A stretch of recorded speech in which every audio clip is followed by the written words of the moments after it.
Hello, everybody. Catchy1383 with Catchy Gaming, and I thought I would just do a little itty bitty video on the Pokemon Fire Red versions and Leaf Green coming out on the 27th for the Switch and Switch 2.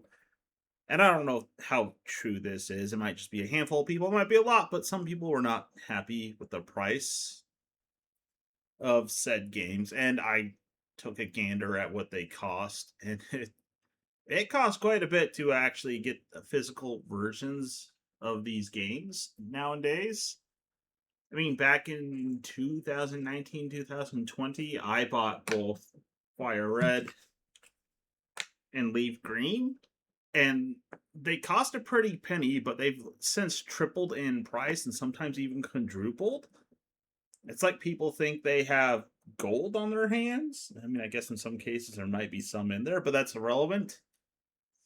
And if you're looking for a complete in box, just complete, not even unopened or new, it's like $350. It's like, oh, gotta blame all the people who thought video games would be an investment and that whole entire spiel. But I got mine for around 40, maybe $50 each, and I'm fairly certain they're both legitimate copies. Now, you can get them cheaper if you buy reproduction cards. Personally, I have a deep-seated paranoia of them after experience one or two of them, and they're just cheap plastic. And I'm sort of wondering if the components inside will also be just as cheap as the plastic. So I stay away from the reproduction cards. I know they probably have gotten a little bit better. They do try to emulate the appearance of legit copies of games. And I'm pretty sure there's some people who think they have legit copies are selling just reproduction cards. But that's neither here or there. So I guess I wanted to go over my setup of how I actually play them on the big screen if I really want to.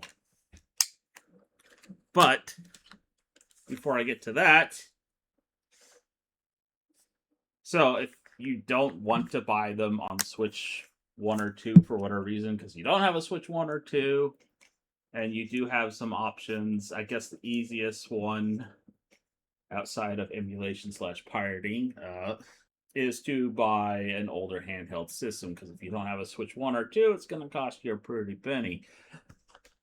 So typically like a Game Boy Advance to, let's say, a Nintendo DS, like the one I have here, gonna cost you around $100 to $120. I think I saw the highest for an SP was $150. It was like some special deal. Personally, when it comes to the Game Boy Advance games, I prefer my DS. The buttons feel nicer. I mean, yeah, I've kind of semi-worn out the screen below, so that's why it's like really good Game Boy Advance player. It's also wider, so it makes it a lot more comfortable to hold the game and stuff like that. And I do have an SP, which I use for my Game Boy games. Not Game Boy Advance, just my Game Boy games. And then I use the 3DS for my DS. It's a whole cascade of things. So those are some options right there. Now, you could also go with the GameCube Game Boy player. So, when I bought this, I couldn't find the startup disc that goes with it for a reasonable price. They start at $100 and they only go up from there. I did find some that were like 80. I don't know what conditions they are when I was making this video, looking at prices. One for 50, but they said the game just doesn't work, so I don't know why the hell he put it out there to begin with. And I did have some issues, actually. I have an older black GameCube, and for whatever reason, it just would not read my Legend of Zelda disc that I have. So, I mean, it's beat up. You probably can't see, but this one's beat up. I had to sell my copy, and then when I was in a better place in life, because I wanted to have a GameCube version of the Wind Waker, I bought a used one, and I don't know how people just can't simply take it out of the game and put it back in the case, but it's beat up and the black one could not read it, so I had to get out this purple one that used to belong to my mom because she loved Pikmin, Animal Crossing, and Harvest Moon back in the day. And it still had some issues, but I was able to read it, so this is what I'm using today. Now, in order to do it, I had to buy this memory card right here. And there's a series of games that you can choose outside of just the Wind Waker that can be manipulated to activate the Game Boy player without the disc. I just so happened to choose the Legend of Zelda Wind Waker because I had it, and it was also one of the most common cards. You also have to have this memory card memory card with the little, I guess, memory card converter is what they called it. And they make newer versions that use micro memory cards as well. But you need one of those. You put some files on there. If you want to see a tutorial for that, I am not the person to do that.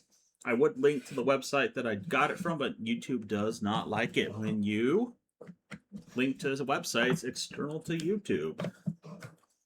But there's some tutorials on YouTube itself that you could do that if you really, really wanted to. All right. Now that everything's set up, let's turn this on.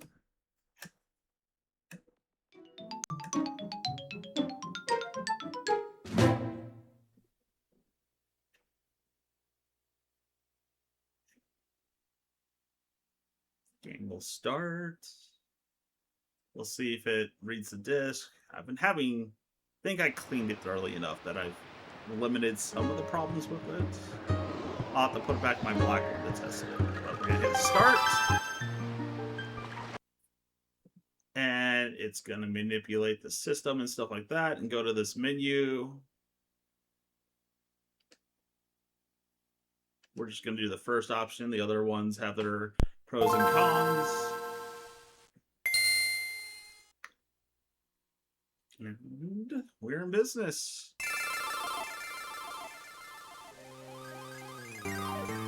So that's pretty easy. No startup disk required. It's a lot cheaper.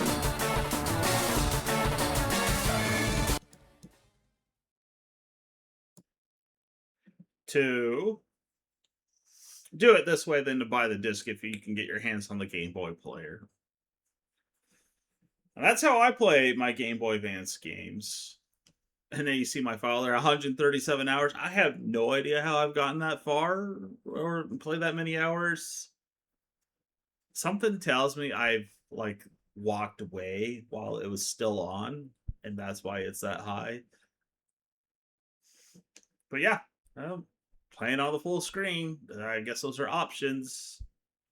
If you don't have a Nintendo Switch or Nintendo Switch 2, I mean, it goes without saying, next to maybe duplication carts, it's going to be cheaper to buy them off of the store with the Switch 2 and the Switch 1.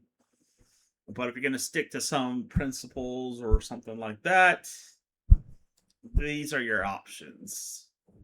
I mean, I guess you could emulate it if you want to go that route. I'm pretty sure Nintendo would label that piracy, especially if you don't own the game when you download it. Then, yeah, I won't condemn, but I won't condone it either. But yeah, that's my setup in a nutshell for playing Pokemon Fire Red. I mean, they might add some quality of life things to the game. Anyways, if you made it this far, thanks for watching. Have a good one.